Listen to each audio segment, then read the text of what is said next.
Hello and welcome to the broadcast today. My name is David Kain. I'm the president of Kain Automotive, and joining me today from the Netherlands is my dear friend, Paul de Vries. And Paul is an expert in the automotive industry, particularly in the digital space, but he has a very extensive background in automotive altogether. And Paul, what I'd like you to do, if you don't mind, is please start with an introduction of yourself, and then we'll start digging through the impact of the coronavirus on your marketplace, and we'll make our audience a little bit smarter, please. Of course, David, and happy to be here and with you, of course. Very delighted to speak about the current situation here in Holland.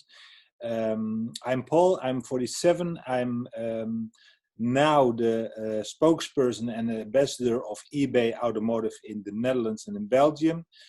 We have here a marketplace, Marktplaats, it's like a Craigslist, where you also can buy and sell your automobile, of course.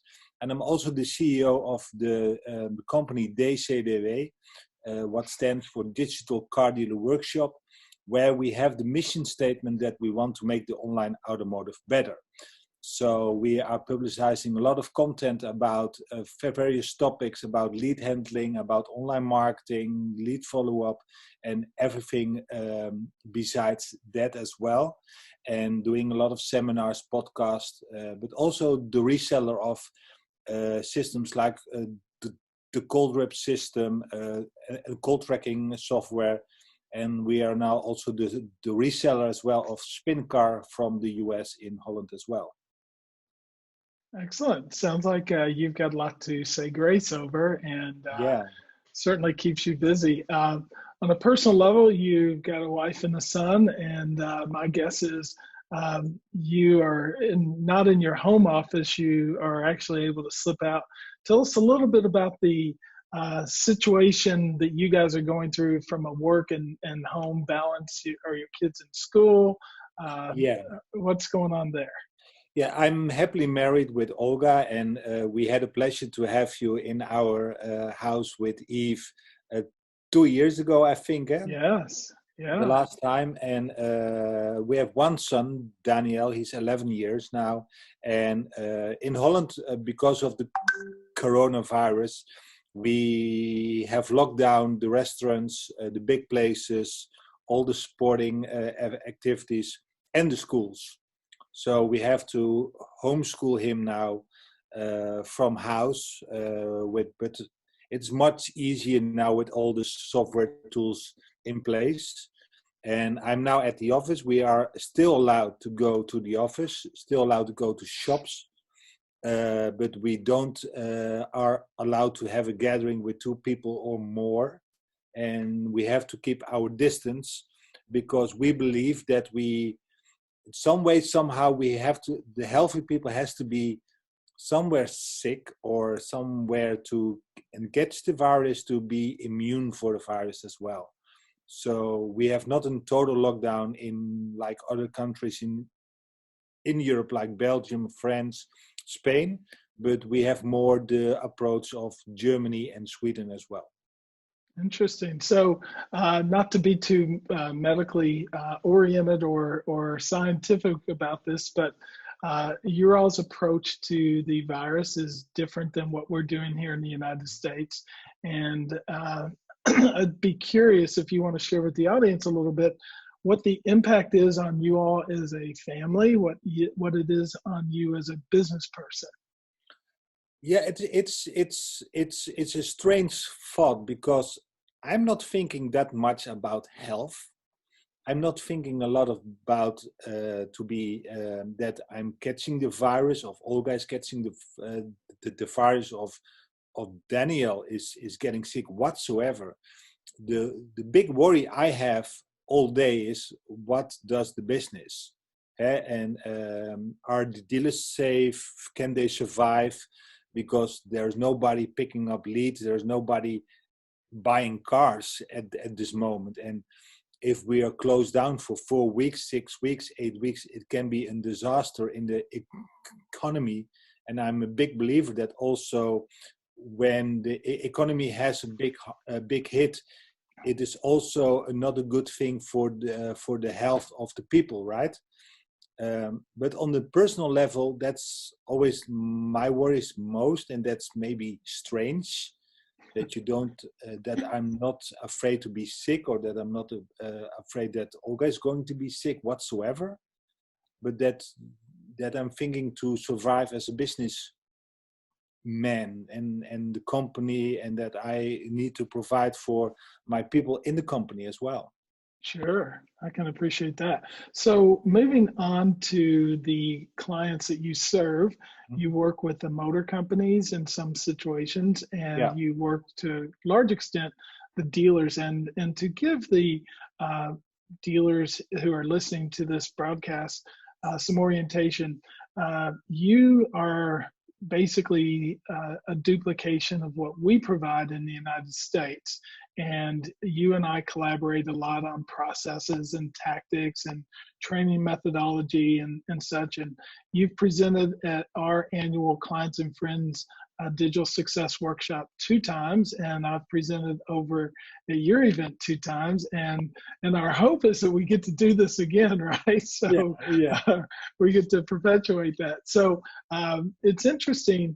As you look at the dealers that are serving, you were mentioning that you had a broadcast the other day, and we're going through some strategies, and over 100 participants were on that. What's the interest level right now for learning? And are dealers in a position to where they're hunkered down and surviving, or are they trying to think their way through this? Now, we have 2 sides of the dealerships. The one side is in panic. They want to cut all the expenses whatsoever. It doesn't matter if it is valuable or not. Every expense has to go. And that is fueled by the portals as well, because the third-party websites like eBay or Autoscout or whatsoever are giving the subscriptions for free or for 50% off. So you have an environment that you, as a vendor, it's very hard to maintain your same invoices or your same growth whatsoever. And you are in the mode of helping them as much as possible as well.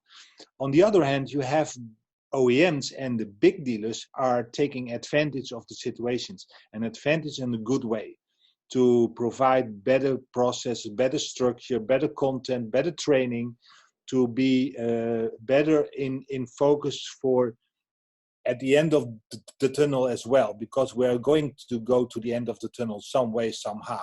Yes. And they want to prepare more. They need more digital retailing, for example. They need better lead process manuals, etc. And I learned so much from you. And we try to make your system, your thoughts about lead handling in a Dutch way, in a European way, to translate that. And that makes a remarkable effect here with some of the OEMs we are working with. And that's also the OEMs are now pushing harder than ever to have a better lead follow-up process. Because the strange thing is that the China market had the virus before us, of course. And we saw from a Dutch CEO of Porsche in China, and he is saying his experience is that after the crisis, you have to be 100% focused on lead follow-up and lead creation. Online leads is your only showroom, which can stand everything. It's always open for business, but you need the lead follow-up. And there is no magic bullet whatsoever to buy me now button or whatever. You need still processes, you need still people, and you need better trained people. And now's the time to train your people very good, because you have time. Absolutely. So and we have to pay them as well now. So you have time and no clients. So that's interesting. Let's talk about the difference between compensation for salespeople in your country and others surrounding you versus what you've been exposed to in the United States, where primarily you have BDC agents who are hourly or small salaries, plus they get a bonus, or salespeople who are commissioned and they earn, if they sell a vehicle, or they get a small amount for each sell. What's the difference that you see between the compensation plans? The big difference are at first the turnover. I know for the American market that the turnover of salespeople is around 70% the first year, right? It's closer to 80. 80. In some markets, for females, it's around 90%. So, and I think we have here about 15, maybe 20 wow. at most. And that's also about the compensation plan, because it is mandatory by law that you have to pay them a salary. You cannot do a 100% commission plan. It does not happen. So you have to pay them anyway. If they are good or they are bad, you have to pay them anyway. So a good salesperson in Holland can make about 70, 80,000 euros a year. That's the maximum. But on that salary, you have always health insurance, you are insured by, you have holiday days, 25, you have a paid holiday as well. So you have you have a 13-month salary, and all the benefits for that as well. As an entrepreneur, to have people on staff, it's very difficult to get rid of your people. You cannot lay off people very easy. It can be, but it's very difficult. But on the other hand, the people are more loyal to you as well as an employee. So you have the benefits and the disadvantage. There is no say that our way of working is better than American, but the American way is not either better than our way. I think the mix is the best one, but on culture level and on the law level, you are not getting that as well. On BDC, there is the low-paying jobs, but there also you have to pay them a salary. If they make appointments or not, still you have to pay them, so you have to train them as well. So if you look at what's going on in your marketplace, and you said some of the shops are closed, what's the situation with the automotive dealers? The automotive dealer, the only shops who has to close were the restaurants, and also the barber shops, etc., where you have a physical contact with your consumer. Okay. And the big events, more than 20 people, are all cancelled. All other shops are open for business. But you see, because there is nobody entering the shopping malls whatsoever, that many shops, the big chains, are closed. Because if they are closed, they have the government to help them for paying the staff. If you are open and you don't have the gross, then the government is not helping them. So it is more, that's you see profitable companies going closed because they want to have the government help, because they can make more money or have the less loss, then they are still open and have some growth. Yeah, but we are still open, and the dealers are the same, are open because the service part is still there, but of course the service part is down, the sales part is way down, but still open. So interesting that you say the sales part is down. Compare that to what you see with respect to web traffic, and your relationship with eBay probably gives you a lot better insights to understand consumer behavior.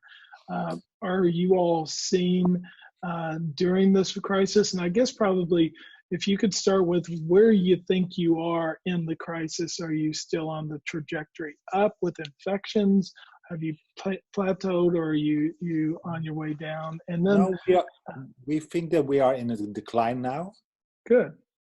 And at first at eBay and Marktplaats, we saw that the toilet paper and the hand sanitizer was in high demand, of course. But on the other hand, in a few days, that was turned over, that the most common phrase and the most advertising on Marktplaats was to help your neighbor, to help them to do the groceries. And in the automotive space, there was an motion that if you had rental cars which nobody wants to have now and want to use, and give those rental cars to people who are working in the hospitals who don't have a car and don't want to have public transportation as well. So they turn on hundreds of cars which were standing at the dealership doing nothing, and now are driven for free for the personnel at hospitals, etc. Wow. So on the demand side, because the government is saying if you can work from your house, you have to work from your house, right? So the online traffic on the Marktplaats platform was huge, and you saw the first 2-3 weeks it was a decline in leads, in calls, of course, because nobody wants to buy a car. But now the last 8 days it's picking up speed again.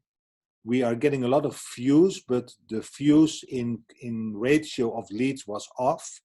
And now it's more like a normal days, right? So it's picking up again. But we had a tough 3-4 weeks, of course. Yeah, I would imagine. So interesting enough, I was reading some articles, and there are the people who believe that the market's going to be a recession, and people won't be able to kind of regenerate their business. What's your perspective on that? Do you think there's enough interest still where people are going to be okay? Has your government provided enough sustenance for people to where they feel like they can get back into the job and the earnings environment, and then hopefully get back into interest in cars and service? Yeah, I think when you see the plan of the government, that from an entrepreneur standpoint, if you are down 20% or more in gross, Yes. they are going to pick up the tab of your employees from a maximum of 90%. So all the restaurants are closed, etc. And the restaurants have to pay their staff 100% of the salary still. But the government is picking up the tab for 90% of that one. Okay. And so you have to pay the IRS not anymore for the next months, etc. So they are helping on every angle they can, and where it's possible, they help the entrepreneurs don't to be bankrupt. So when you look at it from a perspective from and people who are having a paid job, you don't have to be afraid that you're going to lay off. Good. So in America, you see millions of people are laying off, and we don't have it here at all at this moment. So you still have a job. As you noticed, and if you read the headlines, I mean, like 8 million people have filed for unemployment claims, and our stimulus package is such to where some of the dealers who are laying off kind of are saying, I wish I hadn't, because the Paycheck Protection program that just came out was designed for employers to retain their employees. Yeah, because it's very important for the economy as a whole that people have jobs. And if the government are mandatory shutting you down, they have to pay the tab as well. And they can lend the money on the market for zero, for nothing, and we have to pay for 4%, 5% interest rates whatsoever, and we are not getting it, and the government is getting it, then we have to change the model. So they change everything, every rule whatsoever to help us. Also, the left party people are supporting the entrepreneurs now to be in business still. Good. So let's talk just a little bit about the working of leads for those Hmm. optimistic dealers. You said some of them are taking advantage of the Yeah. marketplace. Are you seeing technology like what we see in the U.S., where you have the online retailing, or what is known as digital retailing? What's happening in that front? Are you seeing um, sales scheduling? We'll stay on the sales vein for now. Where they schedule appointments? Are they doing online videos like what you and I are doing? Or are they doing at home test drives and the like? What kind of experience are dealers going through? Yeah, we don't have that kind of buzzword like digital retailing because we have here a very black and white pricing structure. So the price on the website is the price you have to pay as a consumer. You cannot have discount, but as a dealer you cannot ask for 25,000 and then when the consumer is getting in, it is 27 or whatever. Yeah. That is not by law, so we don't have that problem yet. But what you see now in very fast, and that what we talk a lot with you and me, is that we are asking the dealers in our seminars, in our training, use the systems you have already in your pocket, like WhatsApp video, FaceTime video, whatsoever. And now suddenly in 2 weeks time, everybody knows it. So everybody's on LinkedIn saying, I can do WhatsApp video, I can do FaceTime, I can do a demo by the video, no matter what. I can do the rest of at your home, whatever it means. You see the market is discipline everybody at once. We are asking them politely for the last 3, 4, 5 years, and they are not doing it. And now suddenly they can do. And now they see the value as well. So you see the people who are trying to have a process in place are winning this game, because when the lead volume is 40% off and you're doing 120% of your effort, you can still win. But some of the people with a good market and 60% off in efforts, they are losing now big time. Yeah, no doubt. So let's talk about the process. And you and I are both fans of a company called Call Drip Yeah. and the impact of being able to connect within moments versus receiving the lead, dialing out and trying to catch someone even after 5 minutes or before 5 minutes. Tell me a little bit about your experience with that immediacy that comes from a call drip type strategy. Yeah, it's a very and a good question, because with the call drip system, it allows us now to, because of the market, it is what it is. People want to have all the opportunities they have. So normally we are going to and call them in business hours, right? From 9 o'clock till 6 o'clock here. Yes. Now suddenly they want to have the lead till 9 o'clock, 10 o'clock in the evening.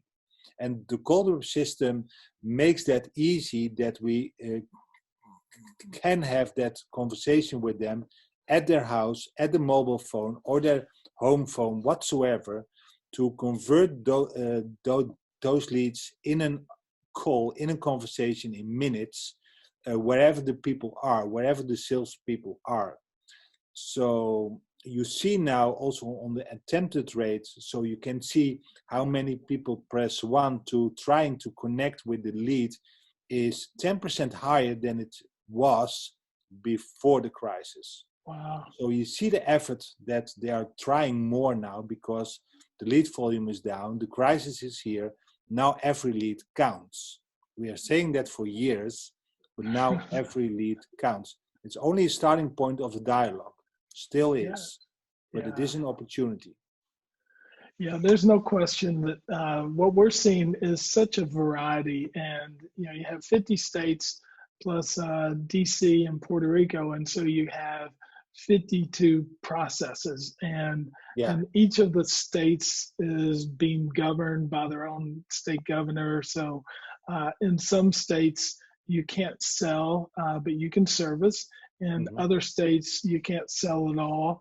Some of the retailers have decided to just not risk their employees and have decided to shut down their whole operation. If someone does want to open up for sales, the government in some states are coming around and checking the doors to make sure that the doors are locked. We have really gotten experience, firsthand from our clients of all kinds of different models, and there's so much learning that's going on. One thing that we're finding, Paul, is the authenticity is really critical. You cannot, I think probably the equivalent would be if I see someone who is in the military and I'm going through the airport and I sit down next to them and I say, so, hey, thanks so much for serving our country. I